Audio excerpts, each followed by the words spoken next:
दोस्तों आप सब लोगों को पता ही होगा कि इंडियन एयरफोर्स एक बहुत बड़ा टेंडर को लेके आगे बढ़ रहा है। बेसिकली इस टेंडर को 114 फाइटर एयरक्राफ्ट के टेंडर के रूप में देखा जा रहा है, जिनमें दुनिया के बड़े बड़े कंपनियों के द्वारा अपने फाइटर एयरक्राफ्टों का पेशकश किया गया है। और दोस्तों ऐसे ही कंपनियों में स्वीडन के साब ग्रुप और अमेरिकी एरोस्पेस जायंट लॉकहीड मार्टिन शामिल है। इन दोनों कंपनियों की तरफ से ही इंडिया को सिंगल इंजन फाइटर एयरक्राफ्टों का पेशकश किया गया है, जिनमें साब ग्रुप का JS-39 ग्राइपिन ई और लॉकहीड मार्टिन के F-21 फाइटर एयरक्राफ्ट है। और दोस्तों आज के इस वीडियो में मैं आप लोगों को बताऊंगा कि क्यों JS-39 ग्राइपिन ई और F-21 जैसे फाइटर एयरक्राफ्टों को इस टेंडर में कमजोर तरीन फाइटर एयरक्राफ्ट के रूप में देखा जा रहा है और क्यों ये इंडियन एयरफोर्स के लिए सही ऑप्शन नहीं होगा। तो डिटेल में जानने के लिए वीडियो के आखिर तक बने रहिए, चैनल को सब्सक्राइब और वीडियो को लाइक जरूर कीजिए। तो दोस्तों जब से इंडिया के द्वारा 114 फाइटर एयरक्राफ्टों को खरीदने के लिए अपने इरादे का जिक्र किया गया है, तब से ही दुनिया के बड़े बड़े कंपनियों के द्वारा अपने फाइटर एयरक्राफ्टों का ऑफर इंडिया के सामने रखा जा रहा है। इवन इन ऑफरों में इन कंपनियों के द्वारा ऐसे सहूलियत देने का बात कहा जा रहा है, जो एक तरीके से कंपनियों के द्वारा पेश किया गया इन ऑफरों को और आकर्षित कर रहा है। दोस्तों एक तरफ अमेरिकी कंपनी लॉकहीड मार्टिन के तरफ से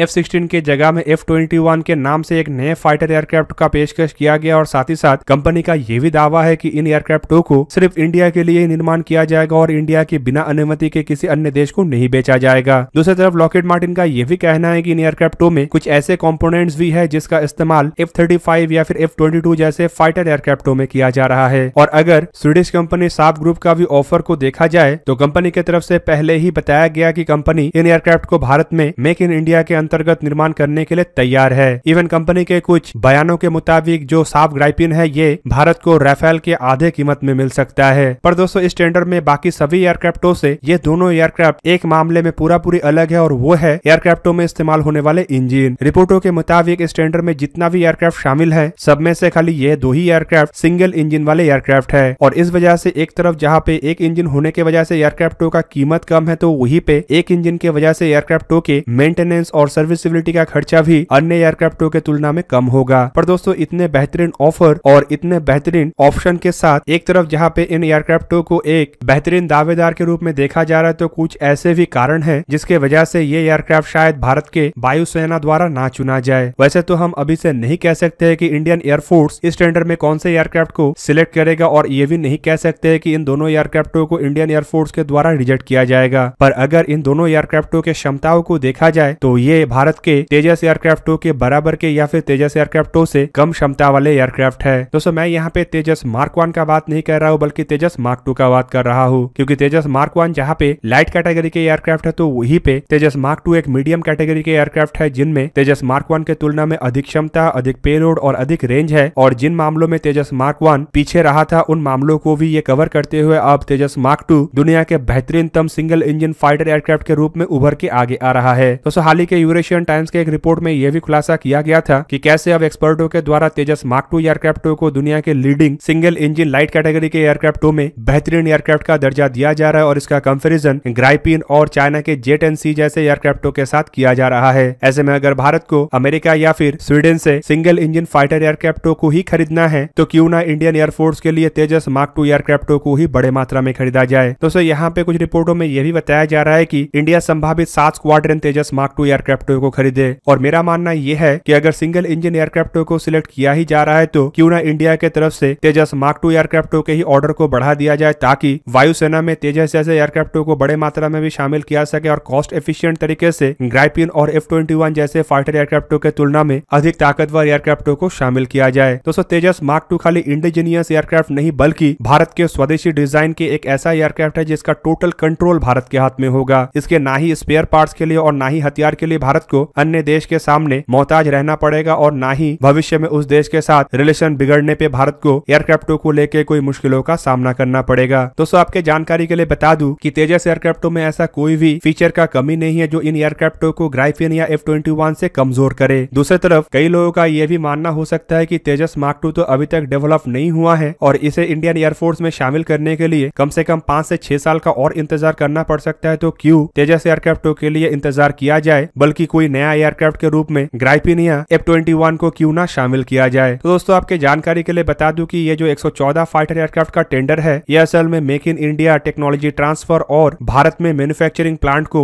निर्माण करके ही किया जाएगा और इसके लिए 1 या 2 साल नहीं बल्कि बल्कि कुछ साल के और इंतजार करना पड़ सकता है, क्योंकि अभी तक इंडियन एयरफोर्स की तरफ से ना ही एयरक्राफ्ट को सिलेक्ट किया गया है और ना ही एयरक्राफ्ट कहां पे निर्माण किया जाएगा, कौन से कंपनी के साथ निर्माण किया जाएगा, इसका कोई डिसीजन लिया गया है। मतलब अगर इस टेंडर में किसी एयरक्राफ्ट को चुना जाता भी है तो उस एयरक्राफ्ट को इंडियन एयरफोर्स में शामिल करने के लिए अभी भी हमें कुछ साल और इंतजार करना पड़ेगा। और दूसरी तरफ अगर तेजस मार्क 2 एयरक्राफ्ट को ही देखा जाए तो फिलहाल इसके प्रोटोटाइप के निर्माण का काम शुरू हो चुका है। एक्सपेक्ट किया जा रहा है कि अगले साल तक प्रोटोटाइप रोल आउट हो जाए और साल 2023 तक एयरक्राफ्ट के फर्स्ट फ्लाइट भी हो जाए। इवन प्लानिंग के मुताबिक तेजस एयरक्राफ्ट को इंडियन एयरफोर्स में साल 2026 तक शामिल भी किया सकता है। ऐसे में साल 25-26 तक इंतजार करके इंडियन एयरफोर्स में किसी और सिंगल इंजन फाइटर एयरक्राफ्ट जो कि तेजस के ताकत के बराबर का है उसे शामिल ना करके इंडियन एयरफोर्स को और 1 या 2 साल इंतजार कर लेना चाहिए ताकि इंडिजीनियस एयरक्राफ्टों को ही फोर्स में शामिल किया जा सके। दूसरी तरफ दोस्तों इससे मेक इन इंडिया और आत्मनिर्भर भारत जैसे संकल्प को भी आगे बढ़ाना आसान होगा। और दोस्तों आपके जानकारी के लिए बता दूं कि जिस तरीके से भारत के द्वारा मेक इन इंडिया और आत्मनिर्भर भारत के संकल्प को आगे बढ़ाने का इरादा रखा गया है, उससे मेरा मानना तो ये है कि अगर इंडिया के द्वारा सिंगल इंजन एयरक्राफ्ट को चुना जाता है तो शायद ग्राइपिन या F-21 को कभी ना चुना जाए बल्कि तेजस एयरक्राफ्ट को लेके ही आगे बढ़ा जाए। पर अगर इंडिया के द्वारा ट्विन इंजन मीडियम कैटेगरी के एयरक्राफ्ट को चुना जाता है तो इस मामले में शायद उन एयरक्राफ्टों को तेजस मार्क 2 के साथ कंपेयर ना किया जाए। इवन दोस्तों मेरा मानना यह भी है कि तेजस मार्क 2 एयरक्राफ्ट किसी भी मामले में ग्राइपिन या F-21 जैसे फाइटर एयरक्राफ्टों से पीछे नहीं होगा। दोस्तों यहाँ पे जो F-21 एयरक्राफ्ट है ये असल में F-16 के ही एक अपग्रेडेड वर्जन है, जिनमें कुछ आधुनिक रडार और एवियोनिक्स का इस्तेमाल करके थोड़ा बहुत फेरबदल के साथ भारत को ऑफर किया जा रहा है। दोस्तों तेजस हो, ग्राइपिन हो या फिर F-16 तीनों एयरक्राफ्टों में ही काफी समानता है, चाहे वो रफ्तार हो, रेंज हो, हथियारों के कैपेसिटी हो या फिर रडार के मामले में हो। दोस्तों तीनों एयरक्राफ्ट के ही आकार लगभग एक ही बराबर है। जहाँ पे तेजस मार्क 2 एयरक्राफ्टों के लंबाई करीबन 47 फीट 11 इंच है तो वहीं पे ग्राइपिन एयरक्राफ्टों के लंबाई 49 फीट 10 इंच और F-16 के लंबाई 49.5 इंच है। वजन के मामले में अभी अगर देखा जाए तो तेजस मार्क 2 एयरक्राफ्टों के empty weight 7,850 kilogram, gross weight 11,300 kilogram और maximum take off weight 17,500 kilogram है, जबकि ग्राइपिन ई एयरक्राफ्ट के एम्प्टी वेट 8,000 किलोग्राम और maximum take off weight 16,500 kilogram है। और यहाँ पे F-16 एयरक्राफ्ट के वजन इन दोनों एयरक्राफ्ट से थोड़ा अधिक, मतलब इसका empty weight 8,570 kilogram, gross weight 12,020 kilogram और maximum take off weight 19,180 kilogram के आसपास है। पेलोड के मामले में भी अगर देखा जाए तो तेजस एयरक्राफ्ट करीबन 6.5 टन मतलब 6,500 किलोग्राम के वजन को लेकर उड़ान भर सकता है, तो वहीं पे ग्राइपिन 5,100 किलोग्राम और F-16 एयरक्राफ्ट 7,700 किलोग्राम के वजन को लेकर उड़ान भर सकता है। और दोस्तों रफ्तार को अगर परखा जाए तो आपको पता चलेगा कि तेजस एयरक्राफ्टों के अधिकतम रफ्तार मार्क 2 है, ग्राइपिन का भी मार्क 2 और F-16 एयरक्राफ्टों के रफ्तार इससे थोड़ा अधिक और करीबन मार्क 2.05 है। रेंज के मामले में तेजस मार्क 2 एयरक्राफ्टों के रेंज करीब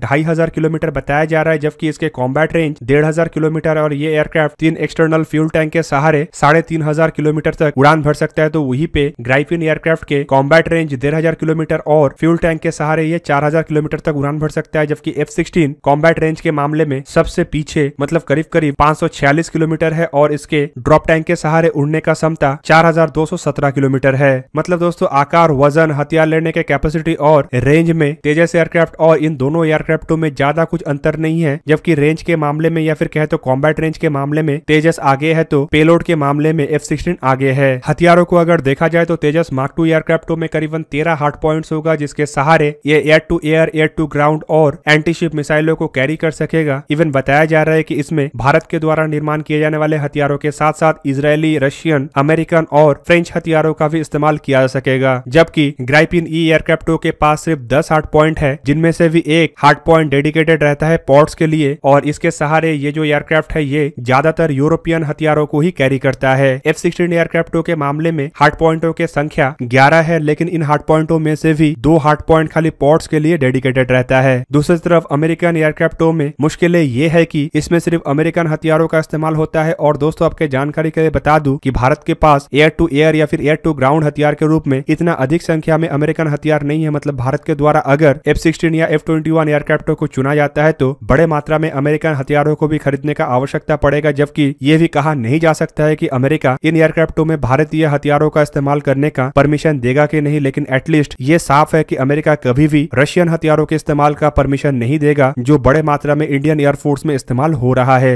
दूसरी तरफ अगर तेजस एयरक्राफ्टों को देखा जाए तो इसमें उत्तम active electronic electronical scan array radar, India के द्वारा निर्माण किए जाने वाले बेहतरीन इलेक्ट्रॉनिक वॉरफेयर सूट, बेहतरीन कॉकपिट इक्विपमेंट और एवियोनिक्स का इस्तेमाल करने का इरादा रखा गया है, जो एक तरीके से तेजस एयरक्राफ्टों को बाकी दोनों एयरक्राफ्टों की तुलना में अधिक क्षमताशाली और अधिक आधुनिक बनाएगा। दोस्तों कुल मिला के किसी भी मामले में तेजस मार्क 2 एयरक्राफ्ट इस टेंडर में शामिल ये दो सिंगल इंजन फाइटर एयरक्राफ्टों से पीछे नहीं है और ऐसे में इन दोनों एयरक्राफ्टों में से किसी एक एयरक्राफ्ट को चुनने से पहले वायुसेना के द्वारा तेजस मार्क 2 एयरक्राफ्टों को लेकर कई बार सोचा जा सकता है। और दोस्तों इसी कारण से फिलहाल इन दोनों एयरक्राफ्टों को इंडियन एयरफोर्स के 114 फाइटर एयरक्राफ्ट के टेंडर में एक कमजोर तरीन एयरक्राफ्ट के रूप में ही देखा जा रहा है। तो दोस्तों ये था आज का वीडियो। अगर आपको वीडियो अच्छा लगा तो लाइक कीजिए और मेरे चैनल को सब्सक्राइब कीजिए और साथ में बना हुआ बेल आइकन को भी प्रेस कर दीजिए ताकि आप मेरा वीडियो देख पाए सबसे पहले। जय हिंद।